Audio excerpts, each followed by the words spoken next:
The baby didn't cry the way babies usually do. No sharp wail. No frantic kicking. Just a low, broken sound, like something was wrong deep inside, and the body didn't know how to ask for help. By the time the ambulance arrived, the bottle was still warm. That detail stayed with me.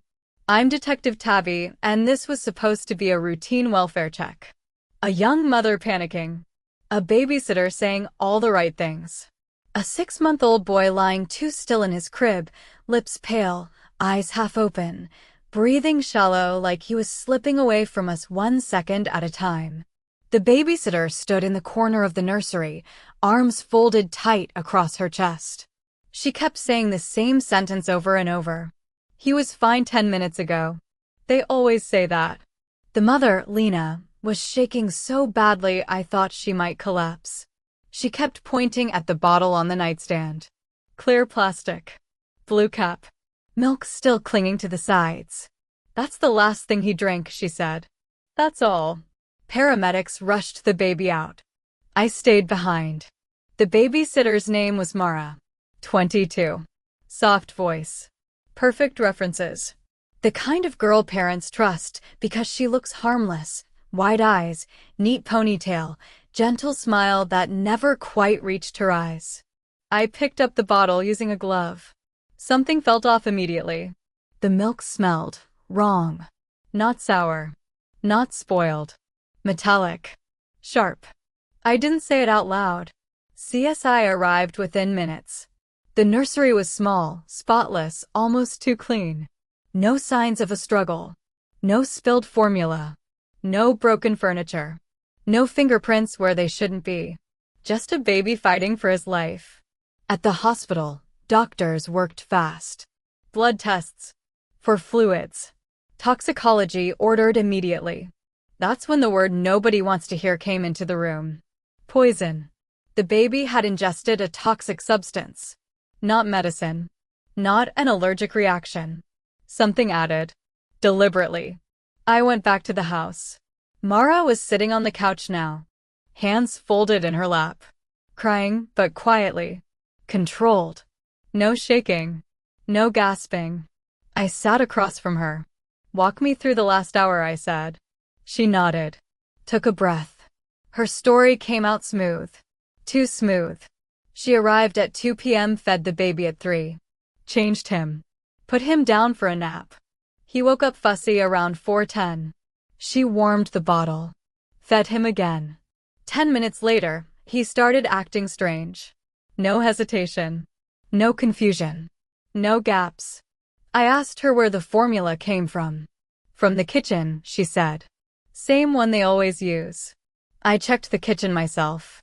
The formula container was sealed. Untampered. No residue.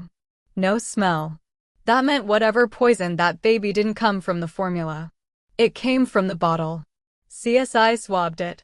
Inside and out. The nipple. The cap.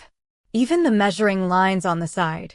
While we waited on lab results, I pulled Mara's background. Clean record. No arrests. No complaints. Babysat for 3 families before this one. Then I noticed something strange. All 3 families had stopped using her suddenly. No reviews. No references past a certain date. Just silence. I called one of the mothers.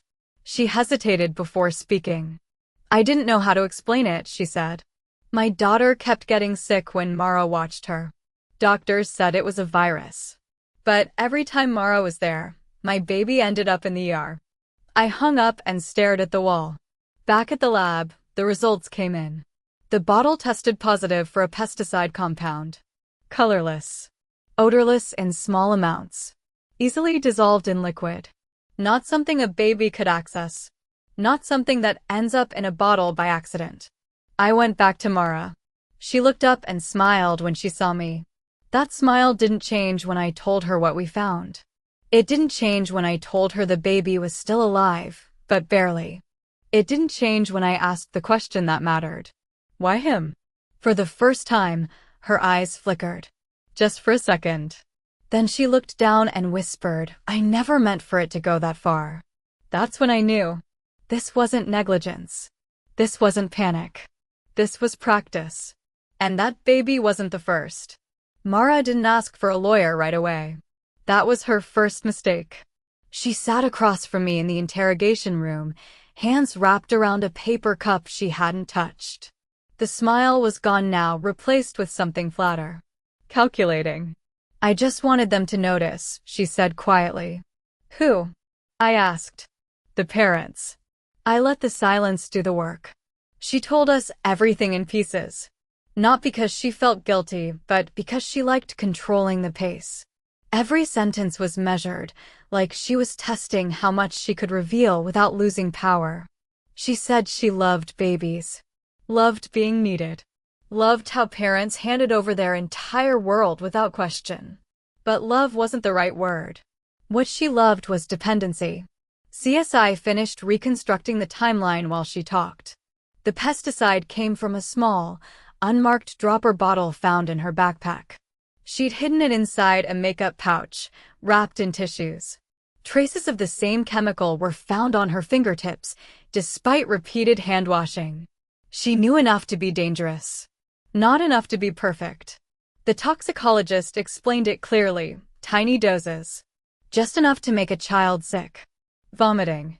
Weakness. Hospital visits. Panic. Mara had done it before. Never enough to kill. Until this time. The difference was the formula. She'd switched brands without realizing it. This one absorbed the compound faster. Hit harder. Dropped the baby's blood pressure within minutes. That mistake almost cost him his life. When I told her that, her jaw tightened. I didn't know, she said. I leaned forward. You knew exactly what you were doing. The pattern was undeniable now. 3 families. For hospital visits. No clear medical explanation. And one common denominator, Mara. The parents had blamed themselves. Bad food. Weak immune systems. Newborn complications. She let them. She thrived on it. We played the hospital footage for her. The moment Lena screamed when doctors rushed her son into ICU. The sound of a mother realizing she might lose everything. Mara looked away. Not because she felt sorry. Because she didn't like seeing the aftermath. She cried too loud, Mara muttered. That was her second mistake. She was charged with attempted murder, multiple counts of child endangerment, and possession of a prohibited toxic substance. But the case didn't end there. During evidence review, CSI found something else. A notebook, hidden under the lining of her backpack. Inside were dates, addresses, feeding times, dosage notes written in neat, careful handwriting, and names. Some were crossed out. Some weren't. We ran every single one. 2 more babies had been hospitalized in different districts. Cases written off as unexplained illness. Viral infections. Feeding reactions. They reopened overnight. Mara wasn't a babysitter who snapped. She was a predator who planned. At trial, she showed no emotion. Not when the parents testified.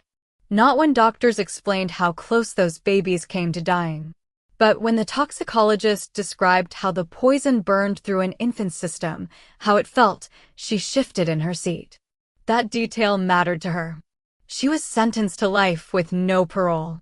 The baby survived. He'll never remember the smell of that nursery or the warmth of the bottle that almost killed him. But he'll carry the damage. Weak kidneys. Long-term monitoring. A scar nobody can see. Before I closed the file, I went back to the house one last time. The nursery had been repainted. New crib. New bottles. Different babysitter. On the shelf sat the old bottle. Cleaned. Empty. Silent. People think monsters look dangerous. They don't.